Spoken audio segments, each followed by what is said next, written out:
I got called nigger every day of my life growing up, lived in a small town. One of the high ups in the KKK, son, sat behind me in 2 classes, so he called me nigger all the time.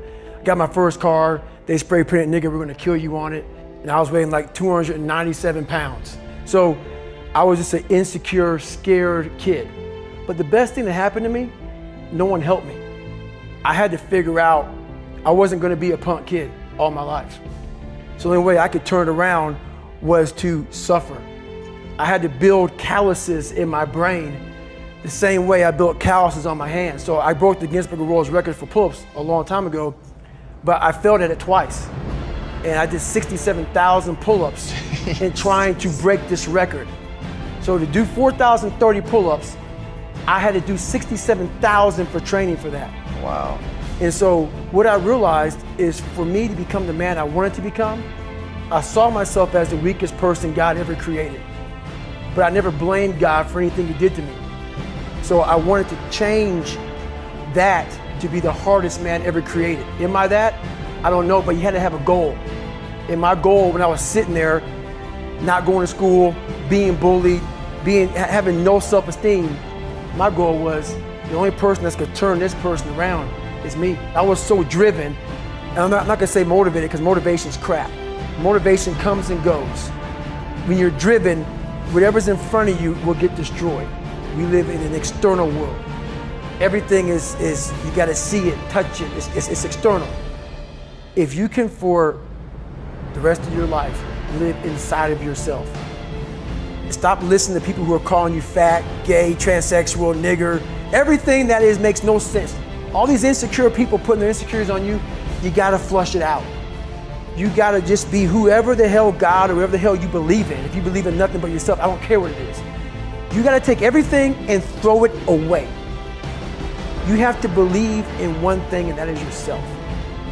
And I'm not saying don't believe in God or what you believe in, but right now, for you to find greatness in yourself, you're not gonna find it by looking in a book or by even hearing me. I may give you the spark, but you've got to go inside yourself to find it. How? That's the question. How are you gonna do that? Thicken your skin, become more of a human being. Don't be afraid of the reflection in the mirror, because that's all you can be afraid of. Once you overcome the reflection in the mirror, on the other side is greatness. That's what people don't understand. By me running, I am callous in my mind. I'm not training for a race. I'm training for life. I'm training for the time when I get that 2 o'clock in the morning call that my mom is dead or something happens tragic in life. I don't fall apart. I'm training my mind and my body and my spirit so it's all one, so I can handle what life is gonna throw at me. Because the life I've lived, it throws a whole bunch at you. And if you're not physically and mentally prepared for that, you're just gonna crumble and you're good for nobody. In times of suffering, what we do is we forget how hard we really are. Because that's what suffering is. Suffering is a test, that's all it is. Suffering is the true test of life. The beauty is remembering this young, dumb, what people call nigger, is now where I'm at today. And that is, when you finally get to that point for me, it's forever lasting peace. Greatness isn't running 200 miles at a time or doing 4,000 pull-ups or being a SEAL. Greatness is whatever the hell you've dreamed of in your own mind. You gotta first see it. You gotta first create this vision in your mind. And then that's when I come into play. Once you create this vision in your mind, it's how am I gonna get there now? We are all great. No matter if you think you're dumb, no matter if you think you're fat, no matter if you are fat, no matter if you've been bullied, or no matter if you just got back from Iraq or Afghanistan and you have no legs or your arms or whatever, man, we all have greatness. It just, you gotta find the courage. You gotta find the courage to put your Bose headphones on and silence the noise out of this world and to find it.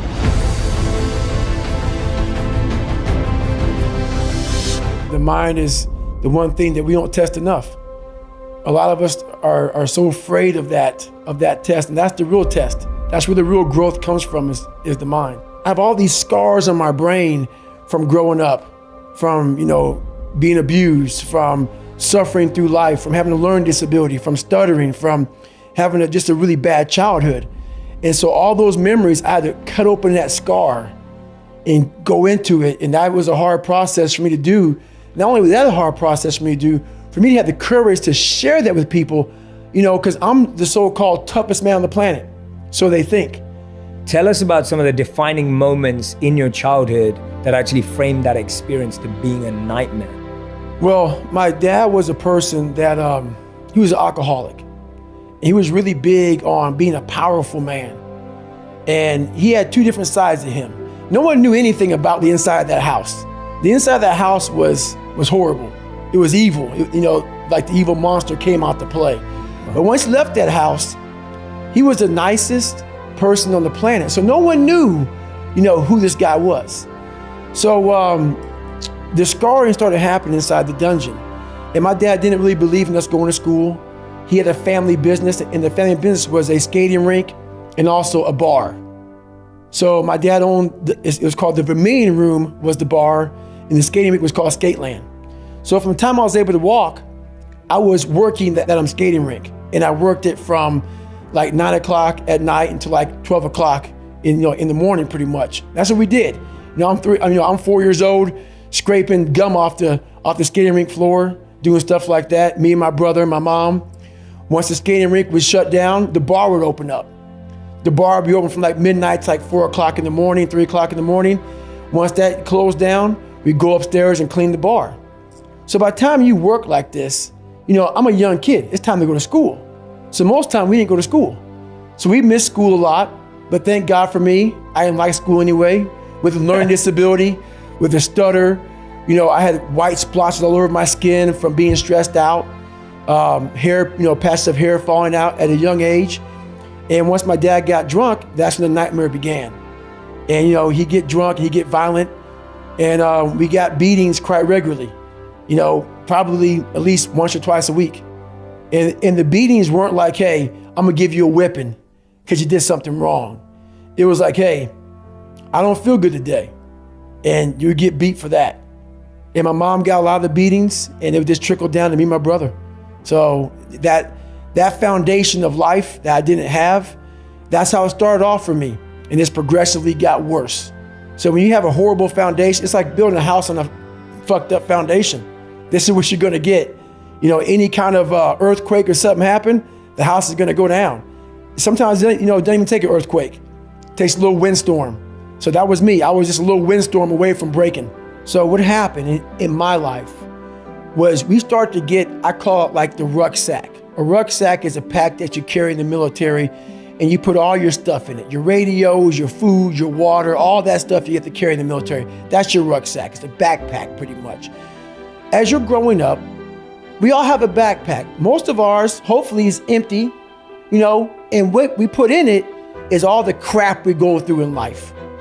That's what is in the backpack for the civilians, and we carry it around with us.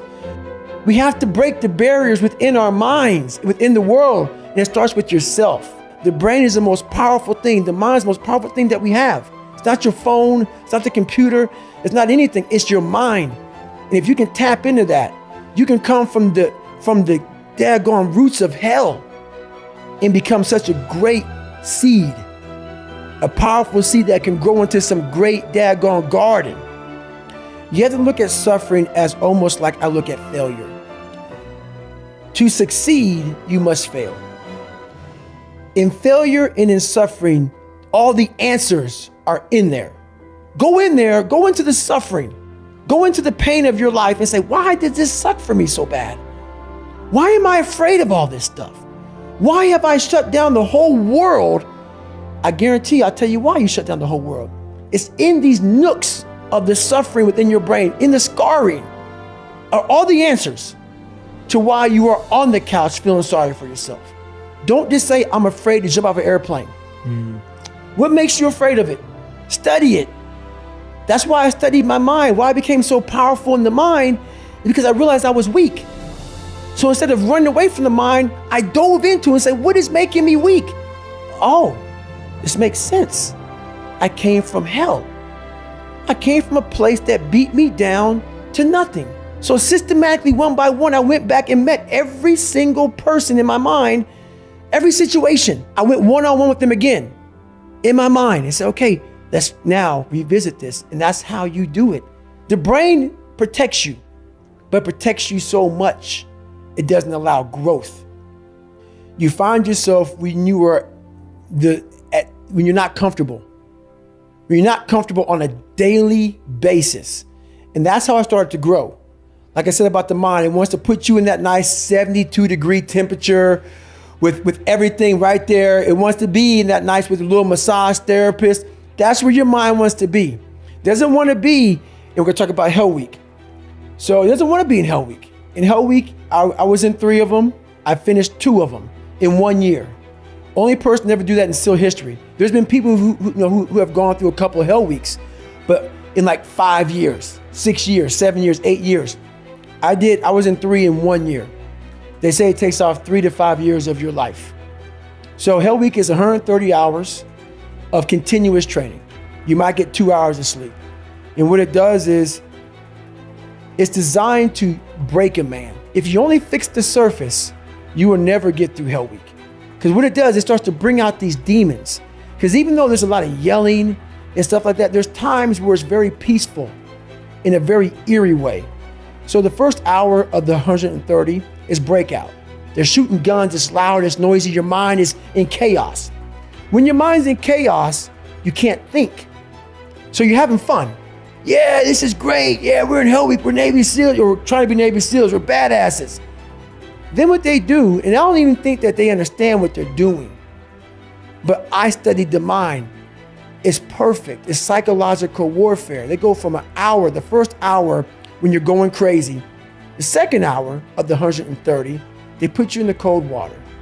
It's called surf torture. Now they don't call it surf torture because it's a kinder, gentler word. It's called surf acclimation or something like that. Whatever. Everybody's getting soft. So it's called surf torture for a good reason. They put you out there. No one's quit yet. It's only been an hour. Maybe a couple of guys have. And you're in the Pacific Ocean, which is never warm. You're all linked arms. You're sitting there and the waves are crashing over you. I went through winter Hell Weeks, which is cold. The Pacific Ocean is like 50 degrees. It was 49 this particular night in my 3rd Hell Week. And what it does is it makes your mind flip out. We've been doing this now for 3 weeks, being in this water. But for some reason now, the water is colder than it's ever been. It's not. Our minds are fragile. We can process a day. It's hard to process 130 hours. There's no end. There's no end. So the mind starts to ramp up. So you're sitting there, it's quiet, no one's yelling at you, you hear the ocean, shh, shh, and you're freezing. And your mind goes spastic, starts to think, I have another 129 hours. You're not going home, you're getting yelled at, you could be frozen. So you panic, you freak out, and you want to quit.